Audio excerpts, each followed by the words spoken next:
Hi everybody, and welcome to Dzogchen Today Voices. Today, we are sharing a text written by Mila Khyentse Rinpoche. Mila Khyentse Rinpoche is a French teacher of Tibetan Buddhism and Dzogchen, and the Dzogchen Today project initiator. Fight or flight? Both. In this article, Mila Khyentse talks about how to practice our fundamental tendencies as a path.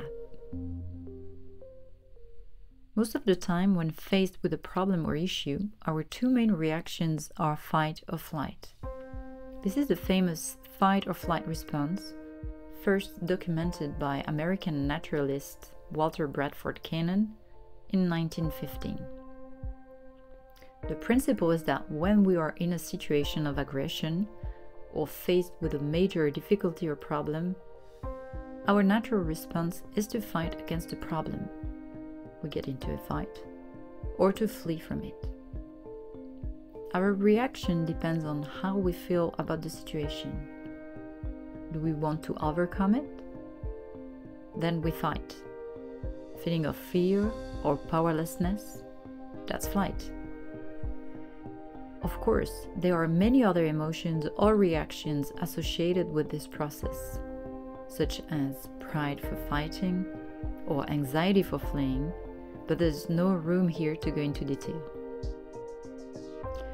For the Great Perfection tradition, as for W.B. Cannon, these responses are normal in the sense that they are part of our human condition. The tradition speaks of three tendencies that drive us to act or react: ignorance of our true nature, desire, and aversion. The latter two are very similar to Cannon's definitions in that they direct our minds into this fight or flight duality. On the path of Dzogchen, the two most active tendencies when we encounter difficulties are fight and flight. Aversion to failure, and flight into happiness. Having trouble meditating, can't concentrate. I get angry, I resist, I'm stubborn. I'll get there. Someone I love dies. Does this bring me back to my own death? I'll carefully avoid thinking about it any further. Life, that is, since the path of Dzogchen is the path of life, or vice versa.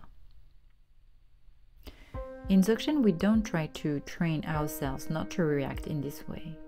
On the contrary, we use these natural reactions to look at them from a different angle. Are they really what they seem to be? If I could observe them without getting involved in the emotional game, would I perceive them differently? The Great Perfection invites us to look deeper, more deeply, by embracing the movement created in the mind by the reaction. The dual reaction does not really take it into account. What if, as I deepened my vision, I discovered that when the fight rises, its movement is absolutely identical to that of flight? What if, beyond the simple reaction, I saw that fight and flight are only a surface of experience, and that their reality is rather the clarity and luminosity of my true nature? That would certainly change a lot of my experience. Dzogchen practitioners train themselves to constantly recognize the nature of everything that arises. Difficulty arises? Good for me. I'll be able to use this as another opportunity to observe my mind. The practice becomes very easy and I tend to let myself go. That's great! I'll be able to use this as another opportunity to observe my mind. Ease, difficulty, fight or flight. Everything is a valuable experience for those who really want to discover how their mind works. So fight or flight? Both. Of course! You can find the link to this article in the video description, along with all our other publications on our website www.dzogchentoday.org. If you enjoyed this article, we are counting on you to like it, share it, and spread the word. To make sure you don't miss any of our upcoming videos, click the little bell to subscribe. See you soon!